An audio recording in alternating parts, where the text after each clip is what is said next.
These are the scariest myths in Minecraft. Information that's literally so terrifying, you'll never look at Minecraft the same. Starting with, Endermen are just villagers that fell into the void. This sounds crazy, right? And one of the scariest things about them is the fact that they only attack you after you stare into their eyes. And while that doesn't even seem scary at first, the consequences can be quite terrifying. It's almost like Endermen don't even want to attack players. But when you see them face to face, they change almost instantly. Why is this? Here's my theory. We know Endermen have great eyesight, so it's not like they don't know when a player is around. It's like they were originally hardwired to be friendly, but something changed. Something very, very bad. What if Endermen were originally just kind creatures who didn't want to harm anybody? I get tingles thinking about this. What if they weren't Endermen from the beginning at all? Oof. Some people have been speculating that Endermen have a past that isn't just scary, it's quite sad. They say that the species was created when a young group of 7 villagers were mining in a cave, and then they hit bedrock. This bedrock wasn't like the usual one they had seen in the past. In fact, it was soft. And when they stepped on it, the poor villagers fell into the void. Then the entire floor collapsed and all the villagers fell with their other fellow villagers. That same night, villagers started spotting tall, skinny creatures with piercing purple eyes, and the scariest part? There were exactly 7 of them. These creatures then continuously started growing, populating, and became known as the Endermen. Villagers are trying to break out of Minecraft and come to the world that you and I live in right now. What are they doing in that dank, secluded mansion of theirs? With its redstone jails, elaborate altars, and hidden rooms housing strange obsidian structures? It really seems like they are plotting something. And if you watch anime like My Hero Academia or even Attack on Titan, we always know there's something hidden in the basement. And if you don't believe me, take it from the former creative manager for Minecraft, who was the person who originally made my previous statement. But notice something interesting. He is the former creative manager who left the company after just sending this message out to the public. Did he leave out of his free will? Or was this Mojang's punishment because he started to reveal some of the underlying secrets about the Illagers? I know this sounds like a stretch, but it could be true. What could they have been hiding? We know they were banished for using black magic, but what if there is more to it? What if this magic wasn't just dangerous to villagers, but it was dangerous to you and even I in the human world? The myth states that Illagers are trying to create a device with their magic to come to our human world. Goosebumps. Oh, goosebumps alert. The villagers haven't been trying to protect themselves. They've been trying to protect you and I this entire time. They're just misunderstood. Oh, dude, it just all makes sense. And this myth is about the origin of the warden. The warden is a terrifying mob by itself, and if you agree with me, please like this video. So if you are wondering if it has a scary backstory, you'd be absolutely correct. These sources say that the warden isn't a modern creature, but something prehistoric. And no, it wasn't born, it was created by something. They say that thousands of years ago, the ancient builders who ruled in Minecraft and built everything had one big problem.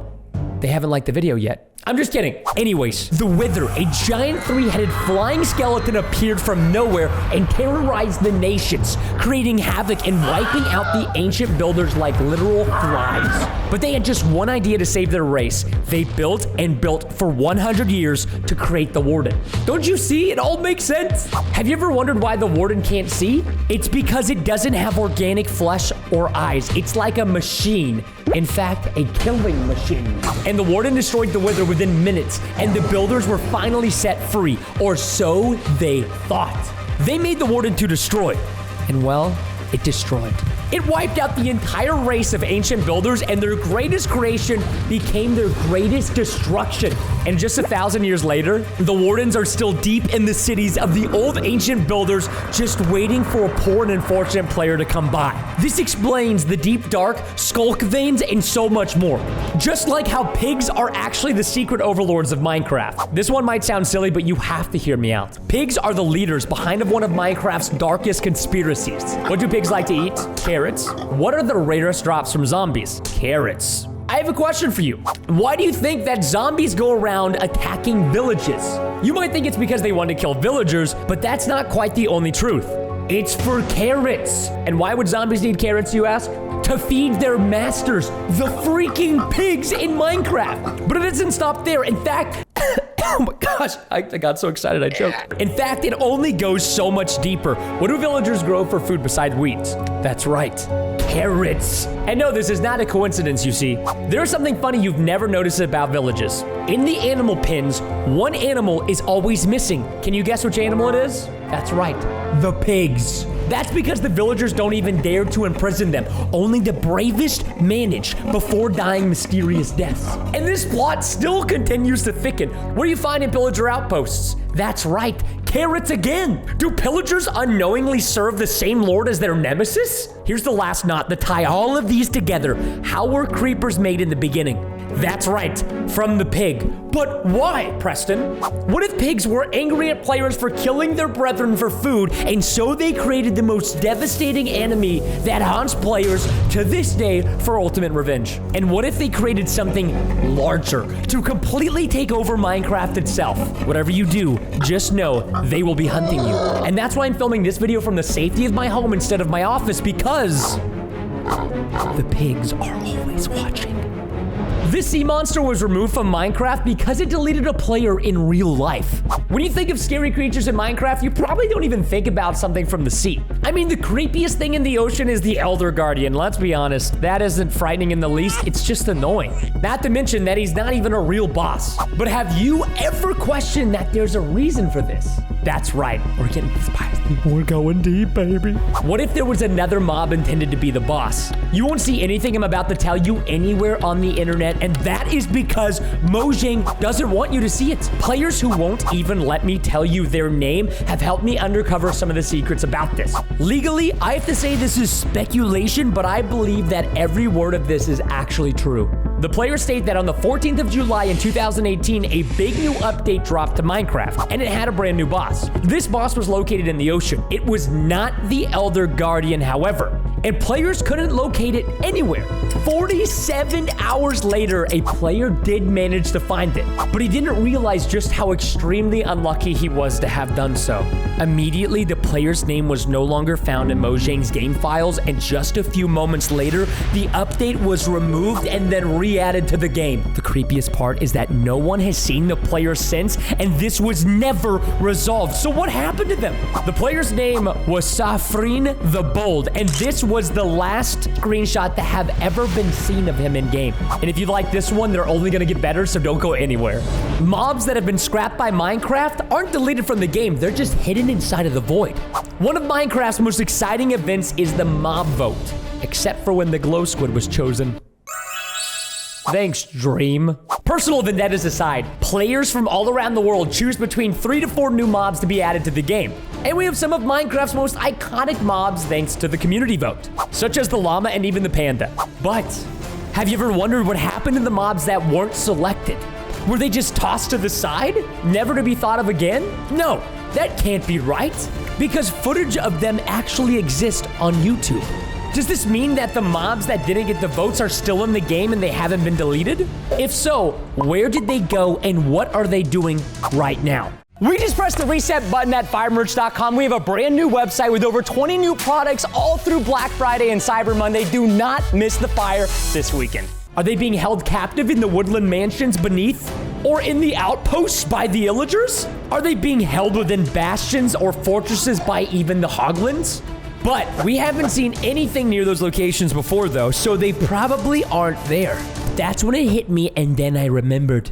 What is the one location in all of Minecraft that a player is not allowed to go no matter what? A place that you die even if you go into creative mode. A place that you can't even survive while cheating in spectator mode. The void. That's right, guys. The freaking void. All of the forgotten mobs are at the bottom of the void, just waiting to be freed from their prison. But eventually, a player will be strong enough and figure out how to survive the void and free every single community mob that is stuck and trapped down there. And I'm not quitting Minecraft until they're free. Zombies are just undead Steves. Zombies are the most annoying vanilla mob in Minecraft. They couldn't possibly have a dark history, right? I wish that was true. See, if you look very close at the zombies' clothes, you'll notice 2 very interesting details. 1, every single one of them is wearing the same thing. 2, they look eerily similar to Steve's clothes. And no, they don't just look similar, they are identical. not paternal. And does that mean that every zombie is a Steve that has died? That is pretty scary. And it even seems plausible, but I think that there's even more to this myth. There have been too many reports of players seeing zombies coming straight out of woodland mansions. And if you don't believe me, why don't you just hear from some of our live witnesses? I've seen it every day. This dark truth made me think. What if the zombie who went into the woodland mansion wasn't a zombie when they walked in? What if it was Steve? What if the illagers captured him to run experiments, but their experiments failed? Could they have been doing tests on Steve and then accidentally created the zombie? And even worse, was the zombie cloned? And we know that cloning is possible because of the Star Wars movie Attack of the Clones.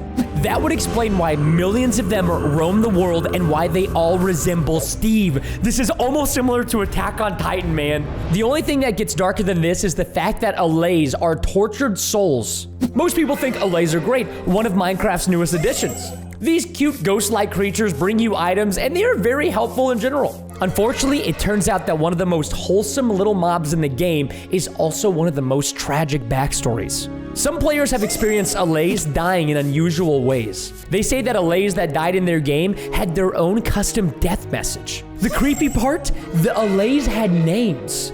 And not generic names like Allay 1, 2, and 3, but names like John, Sarah, Smith, Preston, real human names. Death messages like John has died from fall damage got me thinking, why would these cute little mobs have human names? Were they named after the developers as an Easter egg? Or is there something darker at play here? What are Allays? That's right, ghosts. But the question of the hour, from what mob? They can't be from any villager or hostile mob because we don't see the ghosts that appear from them. But then I did more research, and what I found sent shivers down my spine. In 2020, a list of unfortunate players that had passed away while playing the game was released. Among these names, John and Sarah, even Preston. And if you check the time, it's the exact day that Allays were released. And this furthers the truth that Allays are just tortured souls that have been released into Minecraft for another chance at life like reincarnation. The true origin story of Entity 303. Entity 303, just hearing that name gives me shivers. This scary creature is one of Minecraft's most notorious killers and one of its scariest myths. There are thousands of videos about this creature just on YouTube alone. But unlike the others, what if I told you that Entity 303 wasn't just a story, but that he's real? Or should I say, they? You might have heard the creepy stories about the entity invading players' servers and causing terrifying things to happen. But have you ever wondered where the entity comes from? It's not even safe for me to tell you this information online, but I'm gonna do it anyways, because that's how dedicated I am to the truth, so please subscribe. In 2014, Notch, the creator of Minecraft, fired an employee. Why was this? Because the employee wanted Minecraft to have an extremely scary mode added to the game. In this mode, all damage in the game would directly hurt the player in real life. In fact, somebody literally just announced they've managed to make a VR headset that if you die in the game, you die in real life. He claimed there wouldn't be too much harm done and that it would increase the immersion for the players. But Notch, of course, saw through what he was trying to do by putting this dangerous mechanic in the game and unfortunately had to let him go. And from that day on, the former employee started to take revenge on Mojang and Minecraft players alike. He is said to have created a whole team of hackers going by the usernames 303mojang.com303 and entity.303. If anyone had any files in their computer named anything with 303, then his hackers were already on your computer and it was already over. 303 would hack into players' worlds, corrupt them, and they would never see them again, in-game and in real life. And the scariest part about this is that they haven't been caught. So check your computer, tablet, iPhone, console, check the comments of this video, and if you see anything with the numbers 303, it might be too late. The true story of the Ender Dragon. It is widely thought that the Ender Dragon is controlling the Endermen, ruling them and keeping them there in the end. And once you defeat the Ender Dragon, you free the end. But that's not the full story. First of all, did you know that the Ender Dragon has an actual name? Confirmed by the creator of Minecraft, it's Gene. And no, not Gene from Attack on Titan. If this is just a final boss in a video game, why would it need to be given an actual name? For that, I had to dig so deep, man. The end has actually left us with clues that the end was populated with many different ender dragons. Just look at the front of the end ships, and you will find the old heads of ender dragons. Was there once a massive population that hunted dragons at one time, similar to the prehistoric dinosaurs in our world? But why was this ancient civilization even hunting dragons in the first place? Was this all just a game for them to conquer the one final thing left in the game of Minecraft? Was it all to capture the ability of flight found in the elytra wings? While this does make some sense, it does not explain why they would leave one final ender dragon in the end. Could the final dragon not even be a dragon at all? Could one of the ancient civilization people have been Jean all along? Maybe Jean did not like that her people were killing the dragons and tried to stop them. However, her attempt was unsuccessful, and the ancient civilization captured her and performed a terrible transformation ritual on her, turning her into the beast that is known as the Ender Dragon that she once so desperately tried to protect. And this would even explain the Ender Crystals as well. These Ender Crystals were placed to keep her alive forever, to live in an eternity trapped as an Ender Dragon in the end. And so my theory is that when you defeat the Ender Dragon in the end, you're not saving the Endermen, you're actually freeing Jean from the curse that she has been under for so long. The truth about phantoms. What actually are they? Are they even real? As you know, phantoms only appear after you haven't slept for 3 days. And don't worry, I tested this in real life. They don't exist. Thank God, they're only in Minecraft. And they increase in number the longer you don't sleep. But these are the only mobs in Minecraft that do this. Could this all be a figment of your imagination? In fact, a hallucination? So it got me thinking, are they even actually attacking you? In real life, when you lose sleep, it affects your mind and your body. It's terrible for you. You don't think clearly, eye-hand coordination decreases, your memory is wrong, and that's just after one night of not sleeping. The longer you don't sleep, the worse the symptoms get. And after 3 days without sleeping is when the real crazy stuff begins. Now think back to phantoms. They only appear after you stop sleeping for 3 days. Do you think this is a coincidence? I don't. But how does that explain you losing health in Minecraft? It's been scientifically proven that after 3 days with no sleep that your body actually begins to harm itself, and this is why you have to get rest. And if you continue not sleeping, the worst of all can happen. You guessed it. Death. Which is exactly what happens in Minecraft if we continue to disregard sleep. More phantoms, more pain, more hallucinations, and if we're not lucky, death. And if you're not sold on this yet, you can actually look up the definition of phantom. And you will find that the meaning of this word when you Google it is a figment of your imagination.